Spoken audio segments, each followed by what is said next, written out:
And I remember that he had received a spiritual message about 6 months earlier telling him that he needed to go to Four Corners to ascend. So that might have had some reason why he went to Four Corners.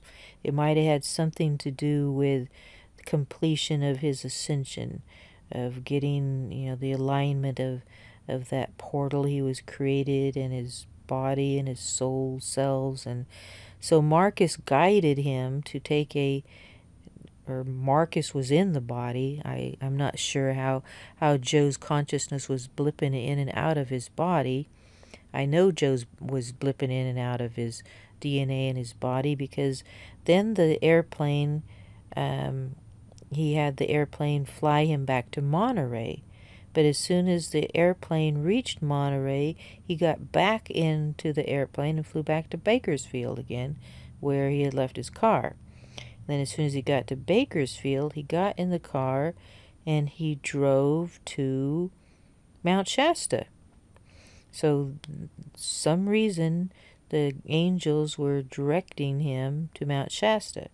And so I was also communicating with these angels, and they were the ones telling me to locate him through the credit card and find out what was going on. And then Marcus and the angels, the Elohim angels who had taught me how to do the music, and Zorok and the Maharaji, Sirius B, the Pleiadians, the Loims, all of these angels came to me that night and said, I don't think that there is any way to get Joe back to his body. I don't think you'll ever be able to see him again, and if you ever met with his body, this body would have no memory of you, because Joe is not there anymore. Joe has switched places, and if you ever want to see Joe again, the only thing that we can do is arrange to have his body laid down horizontally for a few months to get his consciousness, to get his soul back into his body. Or not his soul. His soul was staying in his body. Souls never leave the body.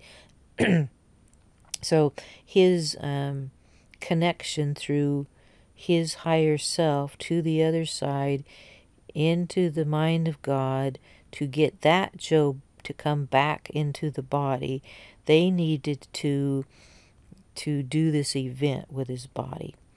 So the next morning, 2 o'clock in the morning, I get a phone call from the Mercy Hospital in Redding telling me that they have my husband's body. And I am told that he had been hit by a 10-ton truck. There was confusion because it looked like there had been one 10-ton truck that had kind of blown him into the street, and another 10-ton truck saw him kind of flying into the lane. The truck hit him and threw him across to another lane, and then 5 cars ran over his body. That was the story given by several people who were there at the time. And the story that the angels told me while this event was happening, they said, don't worry about any stories that you hear from the doctors or anybody, because what's really happening is we're creating a hologram of Joe's body, laying it across the freeway, and then we are going to beam his body up to a spaceship, up through the portals of Mount Shasta, where that is an entrance and exit point for the Lemurians and Pleiadians spaceships. He will be escorted onto a spaceship through his orb body, and that's where we will begin operating on him. So the reason that this body that had been hit by these 10-ton trucks and thrown clear across the freeway, and his body was broken up, and there were 10,000 broken bones in his spine, and his leg had been ripped off, and his head was cracked open in half. The reason that body appeared to be alive was because Marcus was still in his body. So Marcus stayed in his body, his soul was still in his body. So this needed to appearance of reality that seemed like Joe was dead and in a coma, and all of these things that the doctors thought was going on was not really what was going on. The angels told me, don't worry about anything you see in the hospital, because this is just all a hologram that we prepared for people to see Joe's body while we take him up into a spaceship and work on him. So I said, okay. So when I arrived at the hospital, I chose to believe what the angels told me rather than what the doctors told me or what its appearance told me. And so when the doctors told me that my husband was in a coma that he would never come out of, and there was no way of saving him, and they were going to begin draining his blood because he was already dead, I told them to get out of the room, and I put the earphones on his head, as the angels told me to, because those frequencies that we had prepared, the highest frequencies of consciousness of our spiritual self standing on the other side of the veil that we recorded, I took those frequencies, put them on Joe's head, and then those frequencies went into his frequency-specific midbrain, where they were playing these highest beautiful strings of the cosmic orchestra, reconnecting with his secondary consciousness, sending those frequencies up to his self on the other side of the veil, while his holographic body was being laid there. Reconnected the Joe on the other side of the veil back into his body. So that is when Joe, that holographic body, woke up. So I knew that the angels were playing some magic tricks of this holographic body laying in the hospital was not really the one that woke up. The one that really woke up was the one on the spaceship. So I wasn't very worried about the body in the hospital. But the other body that they were operating on, they said they still needed me to bring his consciousness back into his body, bring the Joe consciousness back. So this was the beginning of bringing the Joe consciousness back. Marcus was still in the body that was in the hospital. Marcus was there making sure that that body was not experiencing any pain, and basically it was like it wasn't even there. And there was this entity talking to me the whole time that I was together with him in the hospital, and he never wanted any painkillers. He didn't need any help. He was just very happy. He was always very happy and joyous, and telling me these stories of his adventures on to the other side, and adventures of how everything really happened through history, and telling me that they had written all of the stories about past histories all incorrectly, and it was all very interesting. And I tried to stay awake for the stories, but usually this being started telling me stories at about 2 o'clock in the morning, and I usually had to leave the hospital by then. And so I was never worried about what was going to happen to this body, because the angels told me what was really going on. And so this being was in this body. He was always not really in his body. He was always really about 3 feet out from his body, in his Marcus self, in his higher self body.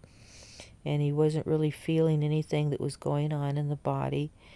And then finally, when we left the hospital about a month later, and we moved into my mother's house, and this other entity was still in that body, until about 1 month later, one day, Joe rolled over, looked at me, and said, "Hi, I'm Joe." And he said, the angels told me to tell you thank you, because they couldn't have done this without you.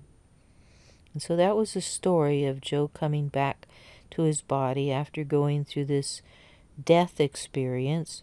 So what we perceive on this earth isn't the whole reality of what is going on.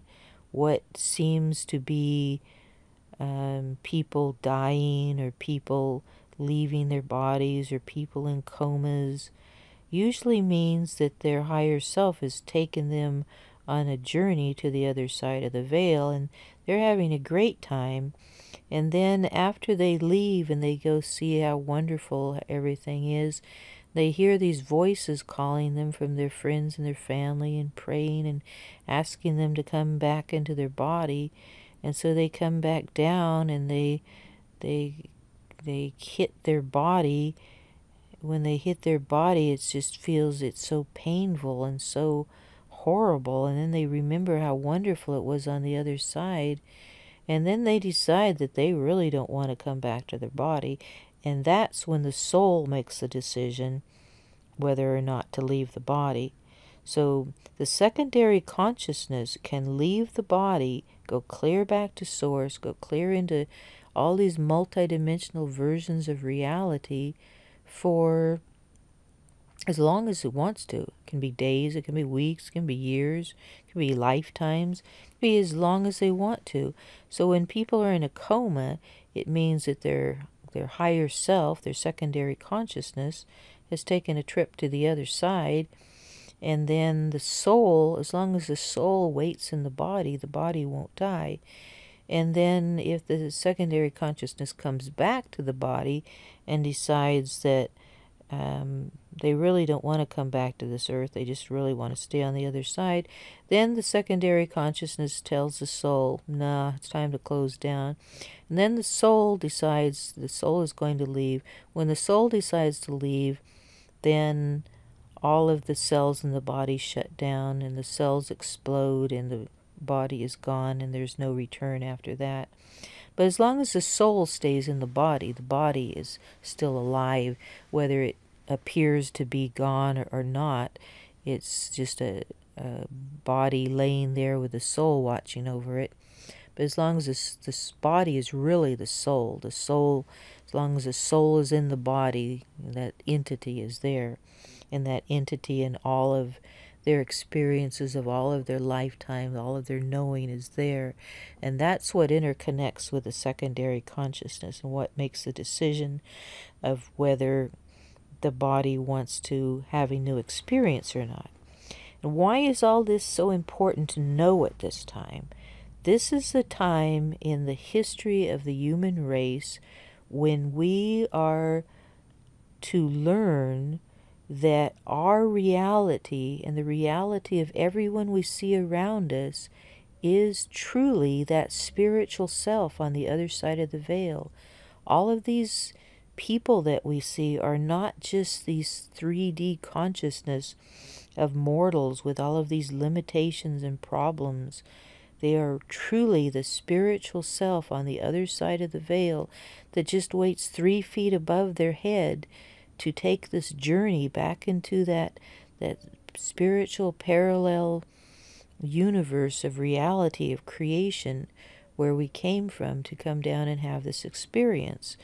And we need to learn not to be so hard and judgmental with people, because in reality they are exactly the same as we are. They are exactly the same light and sound energy in the cosmic sea of love that we are. When we go to the other side, we see everyone is this ocean of love, and that symphony of love that we hear playing through our ears right before we go down that tunnel through our silver cord that takes us through our higher self into the other side, into the spiritual reality, which just means antimatter, which means what we can't see now. Spirituality is now it needs to be changed from the word spirituality to antimatter. It has to be changed into a scientific understanding of what we're changing to is matter, from matter to antimatter, from what seems to be visible to us into what seems to be invisible to us. But we can change what is invisible to us just by using technologies of light and sound to transform what we can see and what we can't see. So this is just all a holographic illusion created by how we use light and sound, what realities we see or don't see. So when we go through that tunnel of light to the other side, we see all of the things that we couldn't see before. And all these things that we can't see are, in fact, the reality that is right here within us. It's only 3 feet away. All we do is look out in front of us and we see the spiritual reality of the kingdom of heaven right here on earth. But each one of us has to see that individual version of reality that they see when they go up their violet string up into the cosmic core and then beyond into the mind of God. So many people have practiced the spiritual ascension process, the near-death experience. Most people didn't do it like my husband, where they turned into a ball of light and disappeared and went to the other side and then got hit by a 10-ton truck, laid in a hospital, and then had to come back several months later into their body. Most people just get hit on a head or get in a car accident and they die, and then they go down a tunnel and then they go into a coma and they wake up a while longer. But in fact, they're doing the same thing. They're traveling through that tunnel of light to the other side. They're coming face to face with their spiritual parallel self. And then after seeing and feeling a total different reality, they're bringing that reality back into this reality. And reality just means frequencies of consciousness. So that is what's happening on Earth right now. We are all shifting to these higher frequencies of consciousness where we can see the new reality. We can see the realities in these spiritual parallel universes. We can see this reality that exists in this cosmic ocean of love within the mind of God. We have access and ability and technology given to us now to be able to do these things. And we have the process and the technology to learn to turn our bodies into a sphere of light and disappear. As a matter of fact, our government, our deep government, the Majestic 12 and those related to it, have known this technology of how to turn their bodies into a sphere of light and orb into other places on Earth or onto other planets. They've been doing this for decades within our government, and our government has been taking trips to Mars several times a year or even several times a day, because they have the technology to automatically transport their bodies through an elevator that they created through these technologies, which were given to Earth long time ago by other starry entities like the ones that I talked to, like Zorok and Marcus, and these entities of light with this extremely high intelligence. All of this stuff already exists on Earth. And what is supposed to happen in 2016 is that all of these secrets that the government has been keeping from us, such as their trips to Mars and their being able to turn into orbs of light, is supposed to be returned to the people on Earth in 2016. But if they don't return that information, I'm giving that information to you right now. And to learn how to turn into an orb of light, to learn how to ascend through the portals of light on to the other side of the veil. You can learn more through my other audio books, my books titled 12 DNA Music of the Spheres, The Matrix of Illusions. I am making several audio books on DNA reprogramming, and any of the Ascension books by Dr. Angela Barnett, and you can learn more by coming to crystalmagicorchestra.com, the Cosmic Mystery School of the Omniverse.com. Become a member of that and have access to all of my training materials.